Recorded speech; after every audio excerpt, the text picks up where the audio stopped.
पूरा का पूरा टाइम टेबल है जो मैं आपके सामने रख रही हूँ। टाइम टेबल ये कहता है कि सोमवार के दिन मेन्यू के हिसाब से मंडे के दिन चावल, मिश्रित दाल और हरी सब्जियों के साथ, यानी कि दाल चावल बच्चों को दिया जाना चाहिए, यानी कि चावल और मिक्स दाल, ये मेन्यू है। सोमवार के दिन स्कूल में थाली में चावल और मिक्स दाल परोसी जानी चाहिए और मिक्स दाल में हरी सब्जियों का कॉम्बिनेशन होना चाहिए। क्यों? इसके मुख्य पोषक तत्व क्या हैं? कार्बोहाइड्रेट, प्रोटीन और विटामिन। कैसे ब्रेकअप किया गया है, हर दिन क्या क्या मिल सके बच्चों को प्रोटीन्स के लिहाज से, कार्बोहाइड्रेट्स के लिहाज से, वो समझिए। मंगलवार का मेन्यू ये है कि जीरा राइस और सोयाबीन की बड़ी और आलू की सब्जी परोसी जाए। इसमें क्या पोषण मिलता है? हाई प्रोटीन होती है सोयाबीन और इससे बच्चों को एनर्जी मिलती है। बुधवार की बात करें यानी कि वेंसडे की बात करें तो मेन्यू के हिसाब से, सरकारी मेन्यू के हिसाब से अब क्या दिया जाता है, खिचड़ी में कितना चावल, कितनी दाल होती है, कितनी सब्जियां होती हैं, वो तो आप ग्राउंड रियलिटी को देखकर समझ सकते हैं, अपने आसपास के स्कूलों में जाकर देख सकते हैं। बुधवार को मेन्यू के हिसाब से खिचड़ी, हरी सब्जी, दाल और चावल मिश्रित होनी चाहिए। यानी कि खिचड़ी सिर्फ ऐसा नहीं कि आपने दाल डाल दी या आपने चावल डाल दी और खिचड़ी बना दी, नहीं, खिचड़ी में पूरा पोषण होना चाहिए। दाल चावल के अलावा हरी सब्जियां होनी चाहिए और दाल और चावल प्रॉपर संख्या में या प्रॉपर मिश्रण में, उनका प्रॉपर पोर्शन में उनका मिश्रण होना चाहिए। इसमें क्या मिलता है? संतुलित पोषण मिलता है। गुरुवार को क्या है मेन्यू के हिसाब से? चावल और मिक्स दाल मिलनी चाहिए, इससे वही कैलोरी और प्रोटीन। शुक्रवार को चावल और लाल चने का छोला या एक उबला अंडा, या जो लोग अंडा नहीं खाते उसकी जगह मौसमी फल मिलना चाहिए। लेकिन क्या ऐसा मिलता होगा? अधिकतर जगहों का जवाब है नहीं। शनिवार की बात करें तो यहाँ खिचड़ी हरी सब्जियों युक्त चोखा के साथ, इससे विटामिन और मिनरल्स की आपूर्ति हो जाए।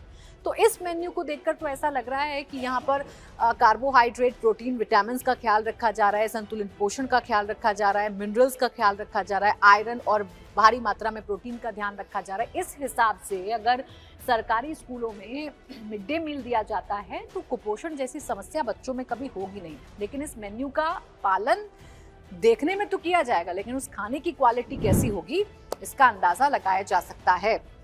अब कुछ महत्वपूर्ण और सरकारी नियम भी हैं, ये मैं आपको बता दूं। सोचिए, इतना सब कुछ किया गया है, मौसम के हिसाब से सब्जियों का चयन किया जाए। कुछ ऐसी मौसमी सब्जी हैं जिन पर प्रतिबंध भी लगाए गए हैं, उसके बावजूद खाने की क्वालिटी एकदम बेकार है।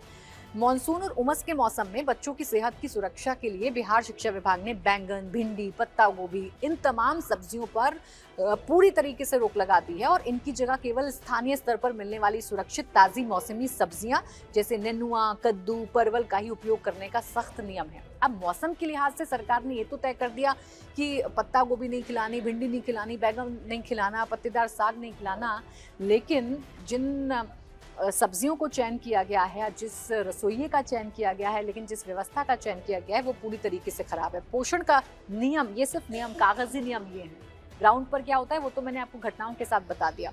पोषण का कड़ा मानक यह है कि सरकारी नियमों के मुताबिक प्राथमिक विद्यालय 1 से 5 के बच्चों को दैनिक भोजन में कम से कम कितनी कैलोरी मिलनी चाहिए? सोचिए, इतना तक ध्यान सरकार ने रखा है कि कक्षा 1 से 5 तक के जो बच्चे हैं उनको कितनी 450 कैलोरी और 12 ग्राम प्रोटीन मिलना चाहिए। इस हिसाब से जो मेन्यू है उसको शेड्यूल किया गया है, इस हिसाब से बच्चों की थाली तैयार की जाती है। और जो कक्षा 6 से 8 में पढ़ने वाले बच्चे हैं उनको कितना मिलना चाहिए? 700 कैलोरी और 20 ग्राम प्रोटीन, इस हिसाब से मेन्यू तैयार किया गया है, लेकिन मिलता नहीं है।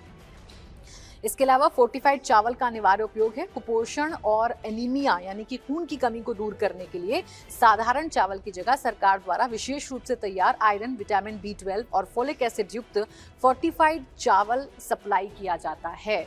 लेकिन ये चावल रास्ते में ही भ्रष्टाचारियों के पल्ले पड़ जाता है, उनकी जेबों में चला जाता है। कई बार मिड डे मील का राशन बेच दिया जाता है, कई बार उस राशन के जगह कंकड़ पत्थर वाला राशन खरीद लिया जाता है, कई बार हाइजीन का ख्याल नहीं रखा जाता। तो ये सब कुछ लापरवाहियां हैं जो मिड डे मील में की जाती हैं। अब किस स्तर पर कमी होती है?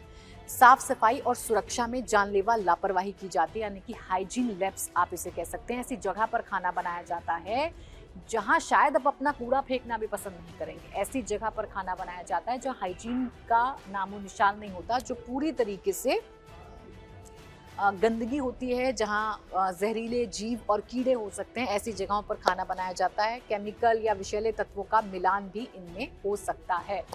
तो सच क्या है? सच ये है कि बच्चों को पोषण युक्त खाना दिया जाए, ये इंतजाम सरकार की तरफ से किए गए हैं, जिस पर 12 करोड़ से ज्यादा सरकार खर्च करती है।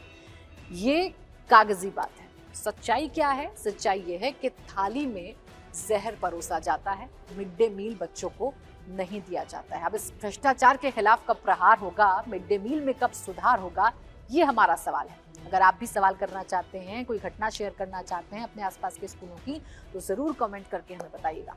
इसी के साथ डिजिटल दंगल में बस इतना ही।